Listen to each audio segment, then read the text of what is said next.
જય માતાજી, જય સોનબાઈમાં. હું છું દેવાયત ખવડ. હમણાં જ મેં ચાલી રહેલા વિવાદનો એક વિડીયો પાછો બીજો મારી સામે આવ્યો અને મેં સાંભળ્યો એટલે મને એવું લાગ્યું કે મારે જવાબ દેવો બહુ જરૂરી છે. પબ્લિક સુધી, સારા માણસ સુધી એક સારો મેસેજ પહોંચે એટલા માટે. એ વિડીયોમાં એ બોલે છે પહેલો પોઈન્ટ કે એડ્રેસ છુપાવવું પડે છે એને. તો મારે એડ્રેસ કેમ છુપાવવું પડે ભાઈ? મારી તો અપડેટ હોય કે મારો ગઈકાલે આ કાર્યક્રમ છે, છતાંય તારે એડ્રેસ જોતું જ હોય તો ઇસ્કોન આંબલી રોડ ઉપર મારી ઓફિસ છે, આ મારું એડ્રેસ. ઓકે. બીજી વાત, પ્રશ્ન બીજો કે 200 લોકોને સાથે લઈને ફરે છે. 200 લોકો એટલે એક ગાડીમાં 4નું 5નું સિટિંગ હોય, તો 200 લોકોમાં કેટલી ગાડીઓ કમસે કમ મારે જોવે? આપ પણ જાણો છો.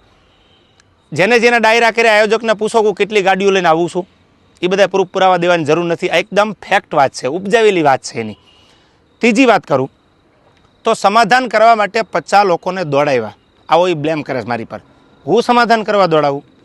તું એવડી મોટી કોઈ તોપ નથી તો હું સમાધાન કરવા માટે 50 લોકોને દોડતા. ઓથેન્ટિક પુરાવો કે તે જ્યારે આ બનાવ બન્યો 2 વર્ષ પહેલાં સોનબાઈ માના મંદિરે જ્યારે સમાધાન કરવાનું હતું ત્યારે પ્રવીણદાન ગઢવી એટલે કે મોગલ સેનાના પ્રમુખ, મને ફોન આવ્યો પેલો દીપકભાઈ કાઠીનો અમદાવાદ કે પ્રવીણદાનને કામ છે. પ્રવીણદાનને કોન્ફરન્સમાં લીધા અને મને પ્રવીણદાને કીધું કે કોઈ પણ રીતે આ મામલો પતાવવાનો છે, તમે પ્લીઝ. મેં કીધું કાંઈ વાંધો નહીં, તમે પ્લીઝ ન બોલો.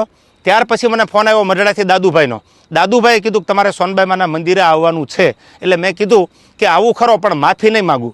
તો દાદુભાઈએ કીધું કે માફી માંગવા બોલાવવાના નથી. આ વાત થયા પછી હું મઢડા સોનબાઈ માના મંદિરે રાજકોટથી જવા તૈયાર થયો.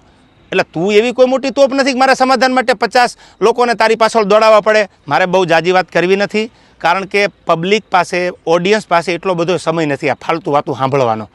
પણ મારે પ્રૂફ આપવું એ મારા માટે અગત્યનું જરૂર લાગ્યું. મારો કિંમતી સમય સાહિત્યમાં મારા જે પ્રેક્ષકો છે એને સારી વાતું સંભળાવવામાં કે સાહિત્યની 2 વાતો નવી આપવામાં છે. એટલે મને આ બધી ફાલતુ વાતોમાં એટલો બધો ઇન્ટરેસ્ટ નથી. રહી વાત બીજી સંસ્કારની, તો સંસ્કારની વાત રહેવા દે ભાઈ. બધાના સંસ્કારની બધાને ખબર છે. જે મુઠ્ઠી બાંધેલી છે એને ઉઘાડી ન કર, ઉઘાડી હવા ખાય. એટલે આ બધી વાત છોડી દે. અને રહી વાત છેલ્લી મોરાની, તો તને સ્ટેજ પરથી પણ કીધું હતું કે જેદી મજા આવે ત્યારે મોરો દેવાની તારી તૈયારી છે, એથી જ આજે મારી તૈયારી છે. પહેલ તે કરી છે એટલે હું તારી રાહ જોઉં છું. સમાધાન પછી સ્થિર પાણીમાં કાંકરીનો ઘા તે કર્યો છે, તો હું તારી રાહ જોઉં છું. આઈ એમ વેઇટિંગ ફોર યુ. કોઈ લાંબી ચર્ચા કરવાની જરૂર નથી. મેં આની પહેલાંય કીધું હતું ને, હજી કહું છું, ડાયલોગબાજી બંધ કરી દે. તારી રાહે રાહ છે, પહેલ તે કરી છે, મેં નથી કરી. તને જ્યારે મજા આવે ત્યારે મારી ઓફિસ છે ઇસ્કોન આંબલી રોડ ઉપર અમદાવાદ, તો ભલે. બાકી તને મારા બધા એડ્રેસ તારી સાથે જે બેસે છે એ મારી સાથે બેસે છે, એની બધી ખબર છે, પૂછી લેજો. ઓકે. રહી વાત બીજી મઢડાની કે જ્યારે સમાધાન મને દાદુભાઈ બોલાવ્યો એટલે મેં કીધું કે માના દરબારમાં માથી મોટું મારા માટે કોઈ હોય નહીં. મારા માટે જે કાંઈ છે, હું જેના ઉપર વિશ્વાસ અને શ્રદ્ધા રાખું છું એ સોનબાઈમાનું મંદિર છે. એટલે મેં માફી માંગી લીધી. નો ડાઉટ વાત પૂરી થઈ ગઈ. ત્યાર પછી એવું બોલ્યો કે સમાધાન પછી આ ભાઈએ ચાળા કર્યા છે. એક પણ ચાળાનો વિડીયો બતાવી દે, ઓડિયો બતાવી દે તો હું માનું કે તું સાચો છો. દૂધનું દૂધ અને પાણીનું પાણી, આ બધોય જવાબ સાંભળનારા 18 વરણે આપી દીધો છે.